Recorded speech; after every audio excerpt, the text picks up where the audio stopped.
haven't talked about that fight, Max Holloway and Justin Gaethje.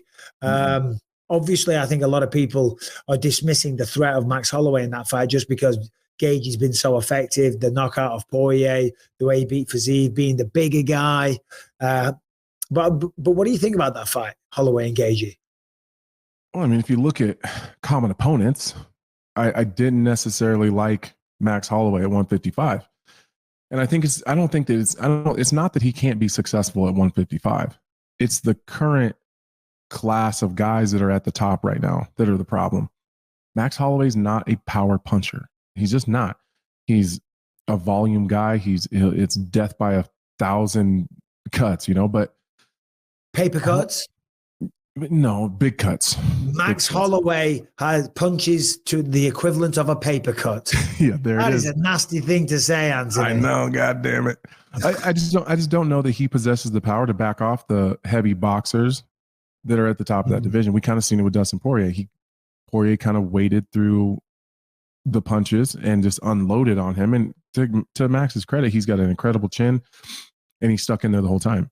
But Dustin Poirier and Gaethje are similar fighters. They're opposite stances, but they're heavy-handed boxers that have really great leg kicks with good wrestling. They're very, very similar to each other. So if we I think that those two guys are very competitive with each other, and Max Holloway wasn't very competitive with Dustin Poirier.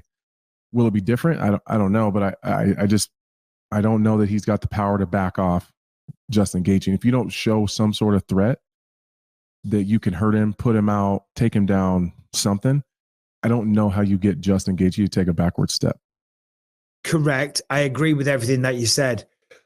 But as we always know, right, we always speak about people. Like I had a reputation. People called me pillow hands for a long time. And I'm like, what are you talking about? I can definitely bloody crack. Yeah. I know for a fact, but people used to call me pillow hands. And I'm sure people had that assumption. Don't tell me Max Holloway, if he stands his ground and swings hard, we know he can deliver a decent punch. Sure. Has he got the power of a Justin Gaethje? Probably not. Has he got the more power than the average man in the street? 100%. And I think when you look at Max Holloway, I think size-wise, there's nothing in it. I think you're splitting hairs. They're similar height. They've got similar reaches. Max is maybe a bit faster, might even be more technical on the feet. And better cardio. Maybe better cardio. Hasn't got to cut to 145. Hasn't got to really cut much at 155. So I think it comes down to approach. I think it comes down to approach. Yeah. I'm not saying he can't knock anybody out. That's just not his style. And I think that was kind of I think you were a volume heavy, really like long combination striker. It's hard to sit down and try to knock everyone out with every single one of those punches when you're trying to be fast, slip a punch, move, hit an angle with your feet. That's just how Max's style is. So if he starts to fight in a way where he wants to try to hurt people, I don't think he's as good. I think his best qualities are the way that he fights normally. I just think that every once in a while you got to sit down on one of those sumbitches and back someone off. And if he doesn't do that, it'd be tough. Yeah. No, you're absolutely right. Because like with my style, I started off being a power puncher. And then when I got to the UFC, I mean, all my stoppages pre-UFC were in the first round. First few in the UFC were first round, I think, as well. Then I started getting taken down of wrestlers and held down. Rashad Evans was my first loss. And then subconsciously, I developed this style where I was so light on my feet and moving around because the threat of the takedown kind of dominated my thoughts because I thought I'm good enough to compete on the fucking feet. I just don't want to get taken down by NCAA Division I All-Star wrestlers. These goddamn pussies. So Sean O'Malley and Merab Dvalishvili.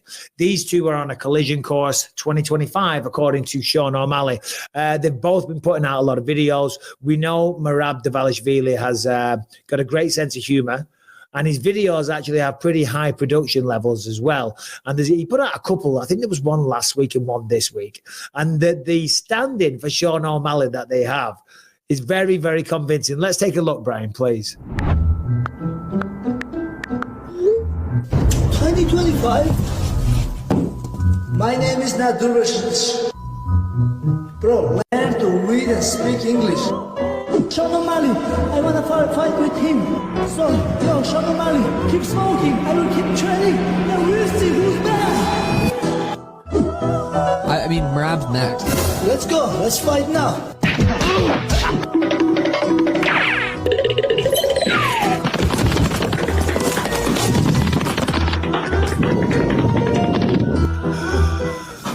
God. There was a more recent one that I thought was actually better. Have you got that one, Brian, by any chance? He put it out today, I think, where O'Malley's just smoking and he's picked him up. He's got him over his shoulder and he takes him back to his house and giving him some training and stuff.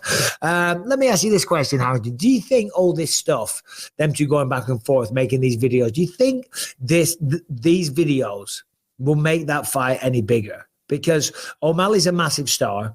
And yeah, people love a bit of promotion and all the rest of it.